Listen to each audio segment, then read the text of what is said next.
China has long envisioned itself as the dominant global superpower, economically, militarily, and politically, by the centenary of its communist revolution in 2049. Yet despite its ambitions, Beijing faces a formidable obstacle: geography.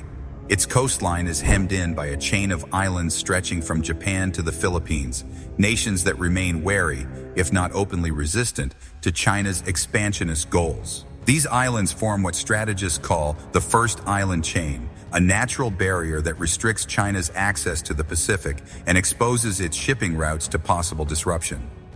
To overcome this containment, China has poured vast resources into modernizing its military, focusing heavily on its navy and missile forces. Over the last decade, its shipyards have worked tirelessly, churning out destroyers, frigates, submarines, and now even aircraft carriers. Today, China operates 3 carriers, with a 4th under construction, a fleet designed to signal its arrival as a true blue water navy. Yet despite its remarkable buildup, China's naval reach remains largely confined within the first island chain. While it has yet to break beyond it, Beijing has fortified its position inside this maritime perimeter by constructing artificial islands and transforming them into heavily militarized outposts. Runways, radar stations, and missile batteries now span the South China Sea, a region Beijing claims almost entirely under its controversial 9-dash line. These actions have not gone unanswered. The United States, wary of China's assertive posture, routinely challenges such claims through freedom of navigation operations, or FONOPs, missions meant to uphold international maritime law and reaffirm that these waters belong to all. But in such a volatile region, even a single misstep could spark something far more dangerous than diplomatic outrage. Now picture this. It's the winter of 2025. Tensions in the South China Sea have reached a breaking point. Chinese vessels are aggressively harassing Filipino patrol and fishing boats inside Manila's exclusive economic zone, waters protected under the United Nations Convention on the Law of the Sea.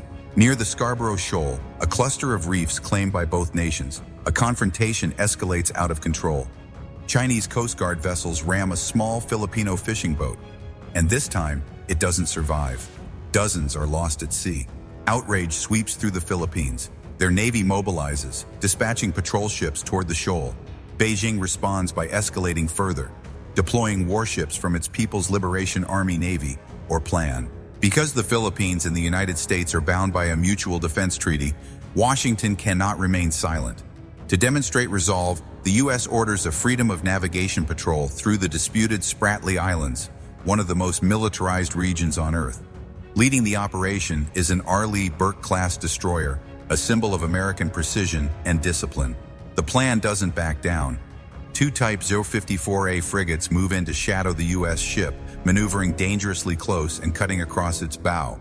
And in that tense instant, a collision occurs. Immediately, both sides accuse the other of provocation. Beijing declares its territorial waters violated, while Washington insists it was operating within the bounds of international law. And with that, the fuse is lit. China scrambles one of its aircraft carriers, deploying it with a full battle group into the contested waters. But it soon learns it's not alone. An American carrier strike group is already en route. Beneath the waves, submarines from both nations glide into position. What began as a political message has now transformed into a confrontation, one wrong move away from full-scale war. The situation in the South China Sea now hangs by a thread. What began as a dispute over fishing rights has spiraled into a full-blown military confrontation.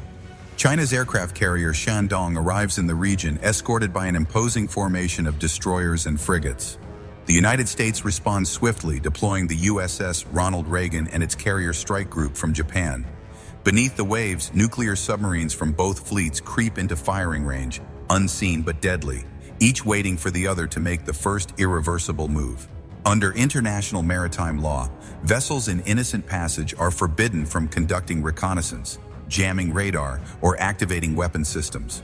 Determined to show restraint, the U.S. Navy adheres strictly to these rules, keeping its fire control systems cold, a signal of discipline, but one that leaves it partially vulnerable. Beijing, however, interprets those rules differently. Its goal isn't to trigger a war, it's to intimidate and redefine the boundaries of engagement. To project dominance, China launches J-15 Flying Shark fighters from the Shandong's deck. The jets roar skyward, cutting through the humid South China Sea air in a thunderous show of strength. Meanwhile, the artificial islands China has spent years fortifying come alive. Radar dishes rotate, missile batteries power up, and hangar doors roll open as more aircraft scramble from Fiery Cross and Subi Reef airstrips. High above, U.S. Navy E-2D Hawkeye early warning aircraft detect the movement instantly. Within seconds, the American strike group knows precisely what's unfolding hundreds of miles away. The U.S. carrier retaliates with its own patrol. FA-18 Super Hornets launch into the sky, engines howling, leaving white contrails across the deep blue horizon. Both squadrons begin shadowing one another at altitude, a silent duel of discipline and nerve. Then, the unthinkable happens. A Chinese fighter drifts dangerously close to an American jet. The distance narrows from miles to mere meters. Both pilots MPT evasive maneuvers, but it's too late.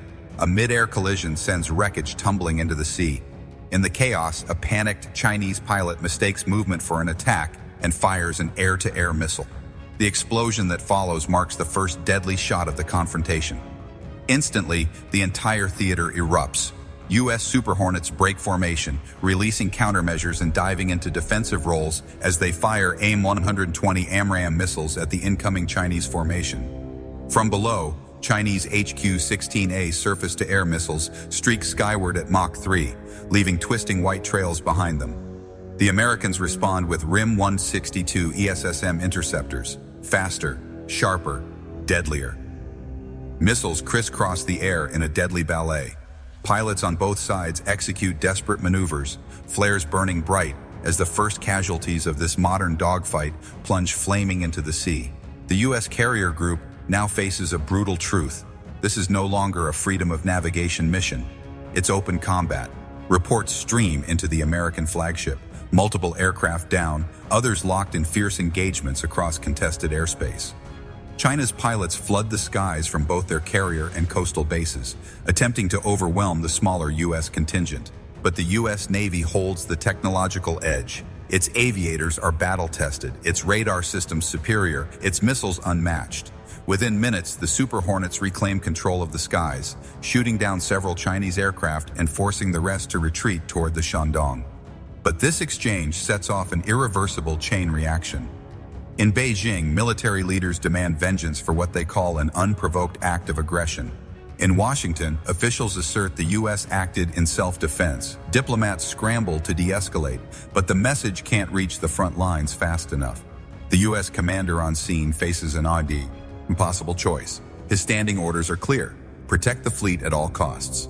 Yet with Chinese ships maneuvering aggressively and missiles already in flight, there's only one logical move left: neutralize the enemy's most dangerous asset, the Chinese aircraft carrier itself. And with that, the world's most powerful navy prepares to strike. The calm before the storm breaks abruptly. With the first missiles launched and both sides fully engaged, the U.S. Navy realizes restraint is no longer viable. Their new objective is simple and urgent: neutralize the Chinese carrier before the fight spirals entirely out of control. From the deck of the USS Ronald Reagan, crews scramble to rearm. Deck teams load RGM-84 Harpoon anti-ship missiles beneath freshly refueled FA-18 Super Hornets. Every jet is inspected twice, once for safety, once for survival. Hangar bays hum with focused chaos as deck lights glow crimson beneath rising tension. Moments later, two full squadrons thunder off the carrier's deck and vanish into the haze over the South China Sea. A third squadron stands by to launch within the hour, a contingency force equipped with both air-to-air and anti-ship ordnance. Their targets are identified. Chinese destroyers and frigates forming a defensive screen around the Shandong move to intercept. Each vessel bristles with HQ-9B long-range surface-to-air missiles, Beijing's counterpart to U.S. SM series interceptors. The U.S. pilots know the playbook: fly low, skim the waves, and strike fast before detection. American jets drop to sea level, racing mere meters above the ocean. They close on the Chinese formation undetected for the moment. Harpoons are armed, guidance systems locked. At the lead pilot's command, dozens of missiles are launched, slicing over the water like silver spears. Seconds later, the Chinese detect the attack. Alarms scream, radars sweep, countermeasures deploy. A wall of HQ-16A interceptors erupts from the escort ships, meaty Taisum, and harpoons mid-flight. Explosions ripple across the horizon as many missiles are destroyed, but not all. A handful slips through, striking the waterline of two frigates. Flames and black smoke billow as both vessels begin to list. High above, another fight rages.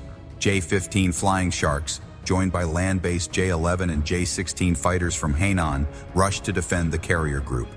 These aircraft field PL-15 long-range missiles, a dangerous weapon, but one that still lags behind the American AIM-120D and emerging AIM-260 JATM.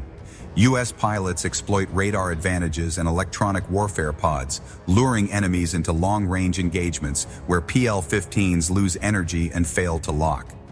The sky becomes a deadly lattice of contrails, detonations, and flares. Yet amid the chaos, discipline holds. The American formation operates with machine-like precision. One flight engages, another withdraws to reload and refuel, a third readies to press deeper.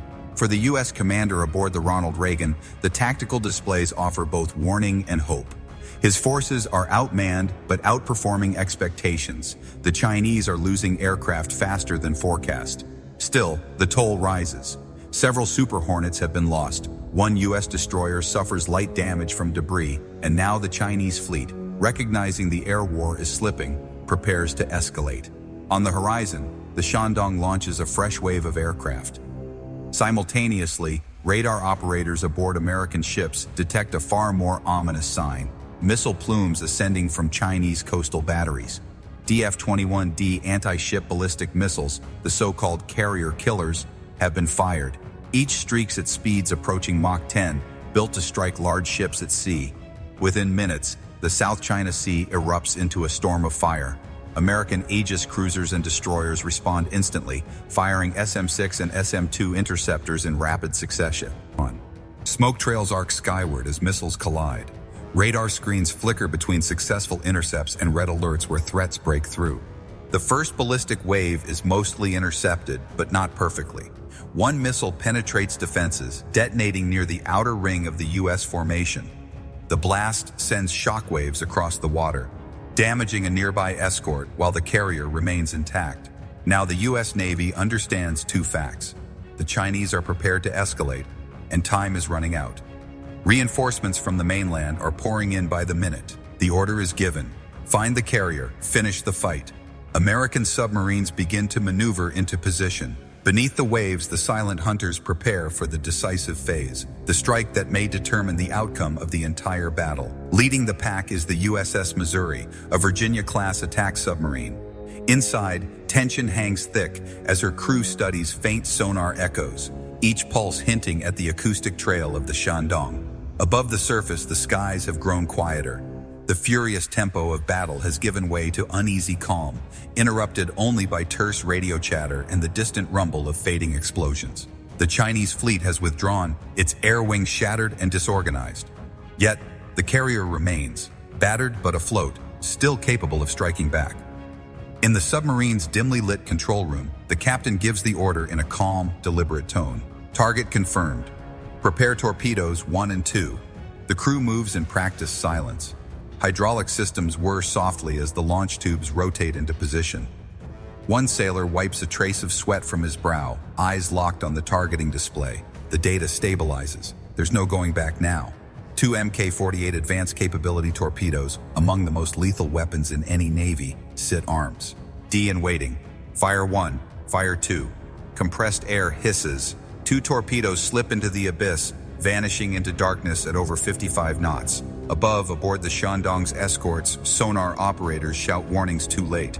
Countermeasures deploy frantically, decoys scatter, but the hunters have already found their prey. The first torpedo hits an escort destroyer broadside. A thunderous shockwave rips through the water, splitting the ship in two. Within minutes, it vanishes beneath the waves. The second torpedo continues unimpeded, slamming into the Shandong's lower hull with devastating force. The explosion is immense. Fire and steam erupt from the carrier's underbelly, its flight deck arching upward like torn metal. Secondary detonations ripple through the vessel, fuel igniting, ammunition cooking off, electrical fires raging uncontrolled. Within minutes, satellite imagery confirms the unthinkable. China's prized carrier is crippled. The Shandong, the pride of its navy, lies dead in the water, burning in silence across the vast sea it sought to command. As U.S. forces regroup, the standing order is absolute. No further escalation.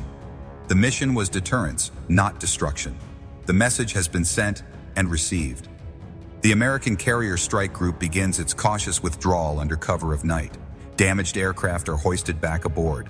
Medics tend to the wounded. Engineers double-check every system. Far below, the USS Missouri and her sister submarines slip quietly back into the depths, their work completed. High overhead, an E-2D Hawkeye patrols the empty sky, its radar sweeping wide circles across a silent sea.